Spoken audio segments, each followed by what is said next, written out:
एक त्रिकुट की तराई पर एक ऋतुमान नाम का एक उद्यान था। वहां पर अनेक जीव जंतु रहते थे और उनके बीच में एक हाथी रहता था और उस हाथी का नाम गजेंद्र था। और योग से उस गजेंद्र के 50 पत्नियां, 150 बच्चे, इतना भरा पूरा उसका परिवार था। पर योग की बात है, उस गजेंद्र के पास एक अभिमान सबसे ज्यादा था। वो अभिमानी ऐसा हो गया, क्यों? अभिमान आना स्वाभाविक भी है। किसी के पास अगर थोड़ा सा पद भी आ जाए ना, कोई पद भी आ जाए तो पद के मद में वो इतना मस्त रहने लगता है कि वो भूल जाता है कि संसार में आप आए हो, अहंकार कर रहे हो। पर याद रख लेना, अहंकार में तीनों गए, धन, धर्म और वंश। ना मानो तो देख लो कौरव, रावण और कंस, ये सब के सब अभिमान के चक्कर में चले गए। तो जब भी जाता थोड़े अहंकार के भाव से जाकर एक ही बात कहता, अरे सभी जीव जंतुओं को समझाता और कहता कि कोई तकलीफ हो तो कहना, सब हमें गजेंद्र कहते हैं। एक दिन की बात है, वो गजेंद्र अपनी पत्नियों और बच्चों के साथ तालाब में स्नान करने गया। और देखो ना, हाथी को जल सबसे ज्यादा प्रिय है। तो पत्नी और बच्चे उस तालाब में गए और जाने के बाद अपनी सूंड में जल भरे और सीधा गजेंद्र अपनी पत्नियों की तरफ और पत्नियां गजेंद्र की तरफ उस पानी को फेंके। और उसी तालाब के भीतर एक मगर रहता था, ग्राह रहता था। उस मगरमच्छ ने, उस मगर ने सीधा उस गजेंद्र का पांव पकड़ा। और जब पांव पकड़ा ना, तो गजेंद्र को लगा कोई होगा छोटा मोटा जीव। तो पहले अपना बल लगाया, अपना बल लगाकर थोड़ा सा प्रयास किया, पांव को छुटाने का प्रयास किया, पर अपना बल काम नहीं आया। और जब स्वबल काम नहीं आया ना, तो उसने स्वजन बल लगाया। अपनी पत्नी को बुलाकर कहा, अरे देवी, मुझे पानी में कोई खींच रहा है, कृपा करो ना, मुझे पानी में कोई खींच रहा है, मुझे बचाओ ना। और जब इस प्रकार से कहा ना, तो पत्नियों ने अपनी ताकत लगाई, सूंड में सूंड मिलाकर खूब खींचने का प्रयास किया, पर पत्नियों का बल भी काम नहीं आया। अरे बच्चों ने भी अपना बल लगाया, ये बल भी काम नहीं आया। जब पत्नियां और बच्चे जाने लगे ना, तब जाकर गजेंद्र उसी पानी के भीतर फूट फूट कर रोने लगा और कहने लगा, अरे तुमने तो मेरा जन्म जन्म तक साथ निभाने का वादा किया था और इस प्रकार से मुझे अकेला छोड़कर जा रहे हो। अरे बच्चों, तुमने तो मुझे कहा था कि हम आपकी सेवा करेंगे और इस प्रकार से तुम हमें छोड़कर जा रहे हो। बस अब गजेंद्र का वो स्वजन बल भी काम नहीं आया। अंत में उस गजेंद्र ने देव बल लगाया और अलग अलग देवताओं को बुलाया, हे गजानन जी महाराज मेरी रक्षा करो, हे गजानन जी महाराज मेरी रक्षा करो। और गजानन जी महाराज थोड़ी देर आते नजर नहीं आए ना, तो वापस आवाज लगाना आरंभ कर दिया, हे भोले बाबा मेरी रक्षा करो। भोले बाबा ने सोचा कि, गजानन जी महाराज ने सोचा कि तो मेरे पिताजी को बुला रहा है, वहां जाना गलत है।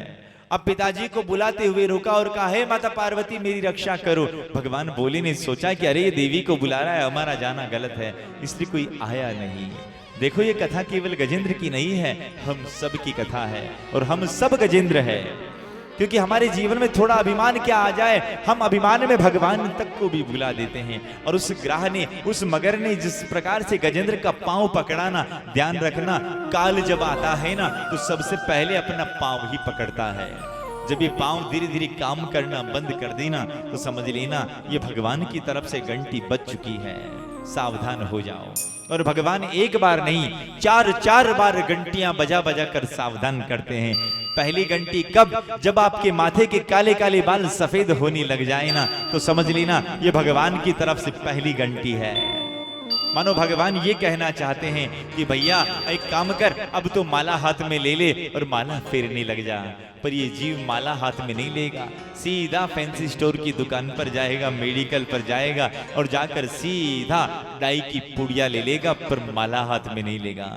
भगवान सोचेंगे राम राम, ये घंटी पर ध्यान नहीं गया है, चलो दूसरी घंटी और बजाऊं। और दूसरी घंटी कब? जब आपकी आंखों से दिखना कम हो जाए, तो समझ लेना ये भगवान ने दूसरी घंटी बजा दी है। मनो भगवान सावधान कर रहे हैं कि सावधान, बड़ी संसार की रंगरेलियां देखी है, अब भीतर झांको और भीतर झांक कर देखो। पर ये जीव भीतर नहीं झांकेगा, सीधा जाएगा बढ़िया से आई हॉस्पिटल में और आंखों का बढ़िया सा इलाज करवाएगा, लेकिन भीतर नहीं देखेगा। चश्मा लगवा लेगा, आजकल तो लेंस लगवा कर आ जाएगा, और वो भी बढ़िया क्वालिटी का, दूर का और पास का दोनों साथ साथ नजर आ जाए, ऐसा लेंस लगा कर आएगा, पर फिर भी भीतर नहीं देखेगा। फिर भगवान सोचेंगे गजब की बात कर दी। फिर भगवान तीसरी घंटी बजाएंगे, और तीसरी घंटी कब? जब आपकी मुंह के जो दांत है ना धीरे धीरे गिरने लग जाए, तो समझ लेना ये भगवान की तरफ से तीसरी घंटी है। मानो भगवान ये कहना चाहते हैं, भैया बड़ा चना जोर गरम खाया था, अरे बड़े पानी पता से खाए थे, बड़े मालपुए खाए, गुलाब जामुन खाए, रसगुल्ले खाए, भैया अब तो केवल दलिया खा और भजन कर। फिर ये जीव तीसरी घंटी की तरफ भी ध्यान नहीं देंगे। फिर भगवान फिर चौथी घंटी बजाएंगे, और चौथी घंटी कब? जब आपके हाथ में लकड़ी आ जाए और आप झुककर चलने लग जाओ, तो समझ लेना ये भगवान की तरफ से चौथी घंटी है। मानो भगवान आपको ये बताना चाह रहे हो कि लाला बड़ा सीना तान कर इस समाज में चलता था, संसार में चलता था, अब तो झुककर चलना सीख। पर फिर भी उसकी तरफ ध्यान नहीं देगा। फिर ध्यान रख लेना, भगवान घंटी नहीं बजाएंगे, फिर क्या बजाएंगे? फिर भगवान घंटा बजाएंगे, और ऐसा घंटा बजेगा कि घर के बाहर सब लोग बैठे रहेंगे, और घर के बाहर सब लोग बैठे रहेंगे और बातें करेंगे। अपना बासा पर आ गया, गणा चाह अपनी बाबा परी गणिया जी है ना। तो कहने का भाव क्या है? कहने का भाव है कि ये घंटियां बजा रहे हैं ना, ऐसे सावधान हो जाओ। अब जिन जिन की जितनी घंटियां बज चुकी है ना, उसके आधार पर भजन में लग जाओ। क्यों? क्योंकि संसार का एकमात्र, संसार को पार करने का एकमात्र है वो भगवान का भजन। फिर उसने सबसे पहले स्वबल लगाया, हम भी अपना बल लगाते हैं। जब तक अपने हाथ की बात होती है ना, तब तक हम अपना बल लगाते हैं, पर जब अपने हाथ की बात खत्म हो जाती है ना, फिर हम स्वजन बल लगाते हैं। देखो, जब तक हॉस्पिटल जाना होता है खुद ही चले जाते हैं, लेकिन अपने हाथ की भी बात अगर खत्म हो गई ना, हम अपनी पत्नी बच्चों को कहेंगे कि अरे हमें हॉस्पिटल ले चलो, तो सीधा जैसे वो जो स्वजन बल लगता है, तो हमने भी स्वजन बल लगाया, और हम भी लगाते हैं। पर ये पत्नी बच्चे और परिवार वाले ज्यादा दिन तक साथ नहीं देंगे, क्योंकि काल जब आता है ना, अच्छे अच्छे पीछे छूट जाते हैं। तो इस प्रकार स्वजन बल भी काम नहीं आया, और फिर हम देव बल लगाते हैं। पर गलती वही हो जाती जो गजेंद्र ने की है। हम भी अपना एक इष्ट कहाँ निर्धारित कर पाते हैं साहब। और शास्त्र कहता है कि जिसका एक इष्ट होता है ना, उसका कभी अनिष्ट नहीं होता है। जीवन में एक इष्ट रखो, और पक्का इष्ट रखो, एक इष्ट पक्का होना चाहिए। देखिए, बिल्कुल शास्त्र का मत है कि निष्ठा एक में रखो, निष्ठा एक में रखो, पर निंदा किसी की मत करो। ऐसा नहीं कि आपका इष्ट अगर ठाकुर जी महाराज का है तो आप दूसरे भगवान की निंदा करने लग जाओ ना, गलत बात। निष्ठा एक में रखो, पर निंदा किसी एक की भी मत करो, निंदा किसी की मत करो, निष्ठा एक में रखो। पर करते क्या है, हम भी तो वैसा ही करते हैं। माता जी से इच्छा पूरी नहीं हुई, सीधा भैरू जी के पास चले जाएंगे। भैरू जी से इच्छा पूरी नहीं हुई, फिर किसी दूसरे देवता के पास, फिर किसी तीसरे के पास, और ऐसे धीरे धीरे करते करते हम भी ऐसे भटकते रहते हैं। लेकिन ध्यान रख लेना, ऐसे भटकत भटकत पथ नहीं मिलता, भटकने से रास्ता नहीं मिलेगा। हाँ, तो इसके लिए सबसे पहली चीज क्या है, आपको इष्ट एक रखना पड़ेगा, और एक इष्ट होगा ना, आपका कभी अनिष्ट नहीं होगा। क्यों? क्योंकि उसे भी पक्का पता रहेगा कि ये हमारे भरोसे हैं। अगर आप कभी माता जी के यहाँ चले गए, कभी भैरू जी के यहाँ चले गए, कभी किसी के यहाँ चले गए ना, तो फिलहाल वो सोचेंगे कि उनकी इच्छा वो पूरी कर देंगे, वो सोचेंगे कि उनकी इच्छा वो पूरी कर देंगे। कभी मांगने का भी मौका आ जाए, पहली बात तो कभी भी भगवान से कुछ भी मांगो मत। क्यों? क्योंकि अगर भगवान से मांगोगे ना, अरे वो तो 1000 आंखों वाला है, अगर वो नहीं जानता कि इसे क्या चाहिए। लेकिन मांगकर क्यों छोटे बनते हो? भगवान के यहाँ मांगकर क्यों छोटे बनते हो साहब? और अगर भगवान से अगर आप कुछ मांगोगे नहीं ना, भगवान आपका हर मनोरथ पूरा करेंगे। और मांगने से आपको कौन सा मिल जाएगा?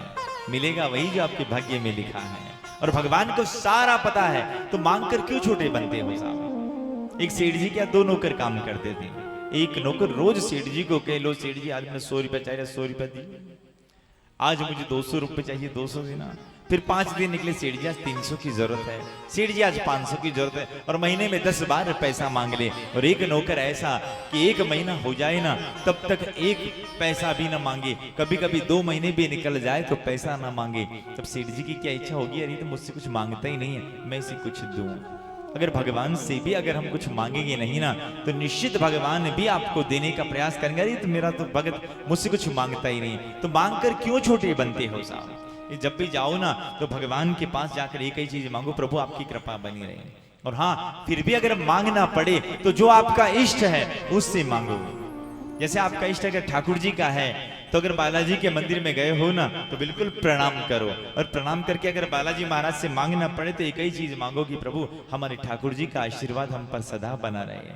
अगर आपका इष्ट बालाजी का है और बालाजी का इष्ट है और आप अगर ठाकुर जी के मंदिर में गए तो ठाकुर जी से मांगना पड़े तो एक ही चीज मांगो, हे ठाकुर जी महाराज बाला साहब की कृपा हम पर बनी रहे, ऐसा आशीर्वाद दो। इस प्रकार से मांगो, है ना। तो अगर इस प्रकार से मांगेंगे तो उसे भी पता रहेगा, वरना होगा क्या, मामला उसी प्रकार से हो जाएगा कि एक बार एक सेठ जी बाजार से एक पजामा लेकर आए, और पजामा बढ़िया अच्छा पैसा काट कर लाए थे, बड़े अच्छे पैसे दिए। तो सेठ जी ने आकर वो पजामा पहना, और पजामा पहना ना तो पजामा 4 अंगुल लंबा था, और पजामा जब 4 अंगुल लंबा था ना तो रात को नहीं पहना, और सुबह उठे और अपनी पत्नी को कहा, अरे देवी एक पजामा 4 अंगुल लंबा है, तुम एक काम करना इस पजामे को आज 4 अंगुल काट देना। पत्नी ने कहा ठीक है, मैं काम से फ्री होकर काट दूंगी। और थोड़ा बाहर निकले, माँ बाहर खड़ी थी, माँ रात को एक पजामा लेकर आया था, तो अपने मंदिर से फ्री हो जाए तो थोड़ा समय मिल जाए तो पजामा 4 अंगुल काट देना। फिर थोड़ा बाहर गए, और बाहर बेटी कॉलेज जा रही थी, तो बेटी को कहा बेटी ये पजामा 4 अंगुल छोटा कर देना। तो बेटी ने कहा कि हाँ पिताजी, मैं स्कूल से आकर कॉलेज से आकर बिल्कुल पजामा 4 अंगुल छोटा कर दूंगी। अब पत्नी ने बेचारी ने कामकाज से फ्री होकर गई, अरे पतिदेव जी पजामा काटने के लिए गए थे, बस 4 अंगुल पजामा काटा, और काटने के बाद उसे खूंटी पर टांग दिया। माँ मंदिर का कामकाज से फ्री होकर आई और कहा बेटा हमें 4 अंगुल पजामा काटने के लिए कहकर गया था, क्यों ना 4 अंगुल पजामा काट दूं। उसने भी 4 अंगुल पजामा काट दिया। फिर बेटी कॉलेज गई हुई थी, तो बेटी ने सोचा कि पापा पजामा काटने के लिए कह कर गए थे, उसने भी आया और अपनी पुस्तकें रखी और सीधा पजामा 4 अंगुल काट दिया। और पतिदेव जी ने सोचा मनी मन कि चलो चलो कल पजामा नहीं पहन पाए, आज पजामे का आनंद लिया जाएगा। तो जो ही पजामा पहना, सुबह तक तो पजामा छोड़कर गए थे, शाम तक नेकर रह गया। भाव से बोलो ना एक बार। कहने का भाव क्या है, कहने का भाव है किसी एक को कहकर जाते ना तो बिल्कुल उसे भी पक्का पता रहता कि ये काम हमें करना है, पर माँ को, पत्नी को और बेटे को कह दिया ना, ठीक उसी प्रकार से हम भी अपना पजामा कटाने में लगे हुए हैं। कभी देवनारायण जी के पास, कभी बेरू जी के पास, कभी माता जी के पास, कभी उनके पास, कभी उनके पास। तो वो भी सोचेंगे कि उनका काम वो कर देंगे, हम क्यों करें, उनका काम वो कर देंगे, हम क्यों करें। तो कहने का भाव है एक पर निष्ठा रखो, बस पूर्व जन्म की स्मृति के आधार पर आज गजेंद्र को जो ही याद आया और गजेंद्र ने अपने भगवान को बुलाते हुए कहा कि जहां भी भगवान जाते हैं ना तो भगवान को लेकर मैं ही जाता हूं। तो भगवान ने सोचा कि चलो इस गजेंद्र का उद्धार थोड़ा बाद में करेंगे, पहले इस गरुड़ को देख लेते हैं। तो भगवान ने उस गरुड़ के ऊपर अपनी सबसे छोटी वाली कन्नी वाली उंगली लगाई और लगाकर कहा, अरे गरुड़ उड़ो। अब भीतर अभिमान भरा हुआ है, और जब भीतर अभिमान भरा हुआ है ना तो गजेंद्र जो गरुड़ था, गरुड़ कह रहा है कि प्रभु आप तो पूरे बैठ जाओ ना, उड़ा कर ले जाऊंगा। तो भगवान ने कन्नी वाली उंगली लगाकर कहा, नहीं उड़ो तो सही, एक बार देखूं तो सही। तो जो ही अब जो गरुड़ था ना उड़ने का प्रयास कर रहा है, और गरुड़ फर कर रहा है पर उड़ नहीं पा रहा है। आज गरुड़ का भी जो अभिमान था ना वो अभिमान टूट गया, और गरुड़ ने भी कहा कि प्रभु मैं भी जो उड़ रहा हूं ना केवल आप ही की कृपा से उड़ रहा हूं। गरुड़ का अभिमान दूर हो गया, भगवान गरुड़ पर आरूढ़ हुए, और आरूढ़ होने के बाद भगवान सीधे जहां पर गजेंद्र था उस गजेंद्र के यहाँ गए। सुदर्शन के द्वारा उस ग्राह को, उस मगर को तो दी सालोक की मुक्ति, और यह जो गजेंद्र था उस गजेंद्र को दी सामीप्य मुक्ति। तो वो जो ग्राह था ना, वो मगर, उस मगर को भी मुक्त कर दिया। यहाँ प्रश्न उठता है कि भगवान आए तो गजेंद्र का उद्धार करने, लेकिन इस ग्राह का, इस मगर का उद्धार क्यों कर लिया? तो यहाँ संतों ने बड़ी सुंदर बात बताती हुई कहा कि अगर कोई भगवान को चाहने वाला हो, अगर कोई भगवान को चाहने वाला हो ना, तो जाने अनजाने में हम भी उसका पांव पकड़ लेना, तो उसके साथ हमारा उद्धार भी मेरे ठाकुर जी कर देते हैं। इसलिए बिल्कुल निश्चिंता से गजेंद्र को सामीप्य मुक्ति और उस ग्राह को सालोक्य मुक्ति दी। ये गजेंद्र और ग्राह, ये जो ग्राह था, ये हुहु नाम का गंधर्व था, और जल के भीतर दुर्वासा जी महाराज की टांग खींचने के कारण से इसे यह मगर बनना पड़ा है। और इंद्रधुम्न नाम की राजा ये गजेंद्र थे, और अगस्त्य जी महाराज के श्राप के कारण से इन्हें इस जन्म में गजेंद्र बनना पड़ा। ऐसी सुंदर सी कथा श्री सुखदेव जी महाराज ने राजा परीक्षित को सुनाई।